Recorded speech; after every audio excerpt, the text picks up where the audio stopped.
Registry में फर्जीवाड़ा, 50 लाख की ठगी का शिकार हुआ गरीब परिवार, तहसील प्रशासन की भूमिका पर भी उठे सवाल। आपको बता दें कि एक गरीब परिवार के साथ जमीन की रजिस्ट्री के नाम पर 50 लाख रुपए की ठगी और फर्जीवाड़ा का सनसनीखेज मामला सामने आया है, जिसमें नायब तहसीलदार की भूमिका भी कटघरे में है।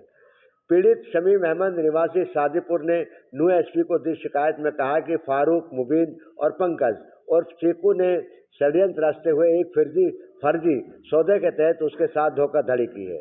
शिकायतकर्ता के अनुसार इन दोनों ने पंकज को धीरज बताकर 8 कनाल 2 मरला जमीन का सौदा 50 लाख रुपए में तय कराया और 4 दिसंबर 2024 को कलेक्टर रेट पर उसने अपनी मां के नाम 25,46,000 रुपए में रजिस्ट्री करवा ली।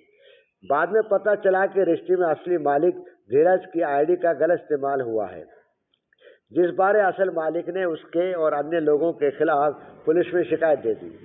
फर्जी रजिस्ट्री होने पर नायब तहसीलदार की भूमिका पर भी सवाल उठने लगे। पीड़ित शमीम का कहना है कि जब उसे पता चला कि उसके साथ ठगी हुई है तो उसने भी पिनंगवा थाने में शिकायत दे दी। पीड़ित का कहना है कि पुलिस में शिकायत देने के बावजूद अब तक कोई कार्रवाई नहीं हुई। उल्टा तहसीलदार ने दबाव बनाकर रजिस्ट्री कैंसिल करवा दी और वादा किया था कि पैसे वापस दिलवाएंगे, लेकिन न तो पैसे मिले और न ही कोई मदद। पीड़ित ने यह भी बताया कि उसकी मां सदमे में है और गंभीर रूप से बीमार हो चुकी है।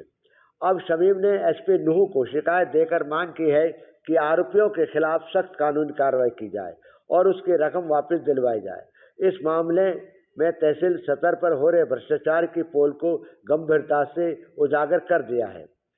वहीं कानून के जानकारों का कहना है कि एक बार जमीन की रजिस्ट्री होने के बाद कोई भी सब रजिस्ट्रार रजिस्ट्री को रद्द नहीं कर सकता। रजिस्ट्री रद्द करने का अधिकार केवल सिविल कोर्ट को है।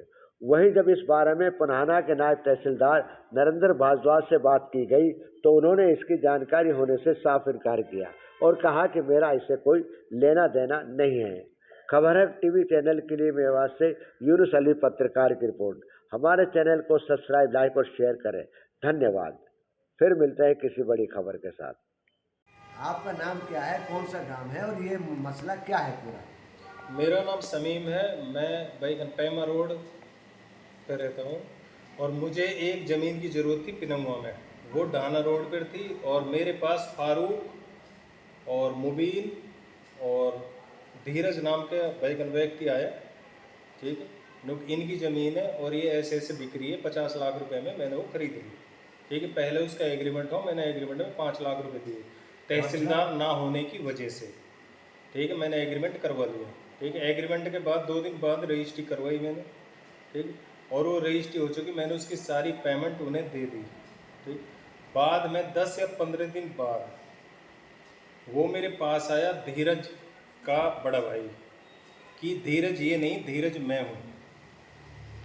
और उसने आपके साथ फ्रॉड करके, मेरी आईडियों के साथ फ्रॉड करके आपके भाई के साथ फ्रॉड किया है और ये धीरज नहीं है।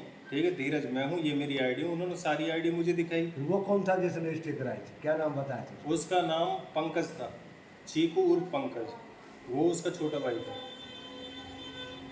और मैं भाई का इसी उसमें उससे मिला, उससे तहसीलदार से। तहसीलदार ने ये बोला था कोई दिक्कत नहीं है, हमारे पास आप सुबह आओ, अभी तो टाइम नहीं है, सुबह आओ, सुबह के टाइम।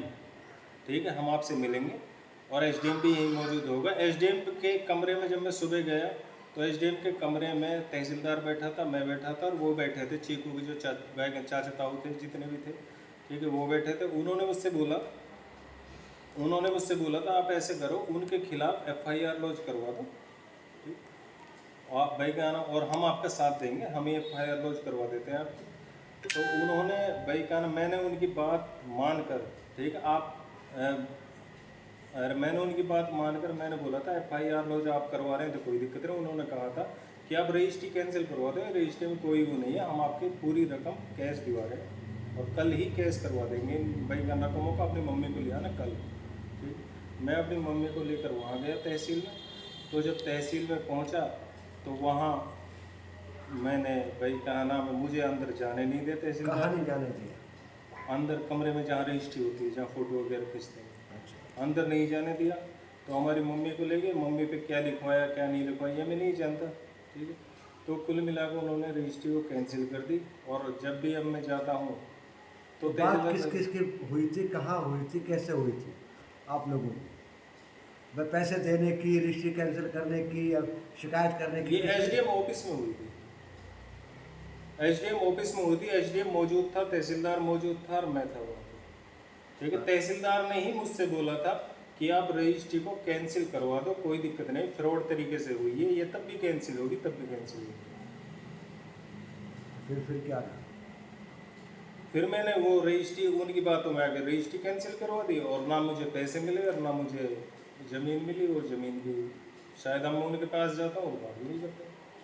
नहीं, अब तहसीलदार से कहते हुए आपके कहने से एसडीएम पे जाते हो कि भाई हमने पैसे दिए। एसडीएम का तो तबादला ट्रांसफ़र हो चुका है, उसका जो उस टाइम था। पहले और था। हाँ, और तहसीलदार पे जब जाता हूँ तो तहसीलदार बदतमीजी से पेश आता है जब भी उसके पास जाता हूँ। तहसीलदार तो बात ही नहीं करता सीधे मुँह।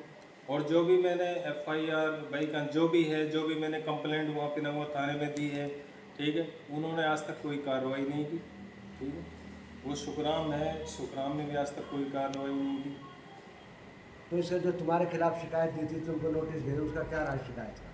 शिकायत उसके बाद मेरे पुलिस- खिलाफ जब शिकायत दी थी, जब नोटिस भेजा था, मैं वहाँ पे गया था तो उन्होंने भी ये बोला था इनकी रजिस्ट्री ने वापस कर दो। किसी ने भाई, जब उन्होंने शिकायत दी तो पुलिस डेली घर पे इतना परेशान किया था पुलिस वालों ने, बहुत ज़्यादा। और जब मैंने उन्हें शिकायत दी थी, आज तक उनके पास ना पुलिस गई है ना कुछ गई है, कोई भाई का मेरी शिकायत का कोई वो नहीं लिया उन्होंने। मतलब जिसने 420 से रजिस्ट्री कराए थे फर्जी हाँ, डॉक्यूमेंट, उसके उनको खिलाफ नहीं कोई पकड़ा कार्रवाई? उन्होंने भाई का, आज तक पुलिस वहाँ गई नहीं है। उसके खिलाफ ठीक है, कोई वो खुल्लम घूम रहे हैं। और मैंने काफ़ी बार फ़ोन भी किया था, सुखराम को भी किया था, और जो भी पुलिस वाले हैं, जो भी आईओ हैं, जो भी एसआई हैं, ठीक, उनको भी फ़ोन किया है। आज तक भाई का कुल मिलाकर पकड़ रहे हैं। आज 4 या 5 महीने हो गए और भी ऊपर हो गए। ठीक है, आज तक कोई वो कानूनी कार्रवाई नहीं हो गई। ठीक। भरोसे का YouTube चैनल और सच्ची खबरें देखने के लिए हमारे खबर हक टीवी को सब्सक्राइब, लाइक और शेयर जरूर करें। और हां, सबसे पहले खबरें पाने के लिए बेल आइकन दबाना बिल्कुल भी ना भूलें। आपको हमारी खबर कैसी लगी? कमेंट्स कर बताएं और हमारे खबर हक टीवी चैनल को सब्सक्राइब करें और वीडियो को लाइक और शेयर जरूर करें। धन्यवाद।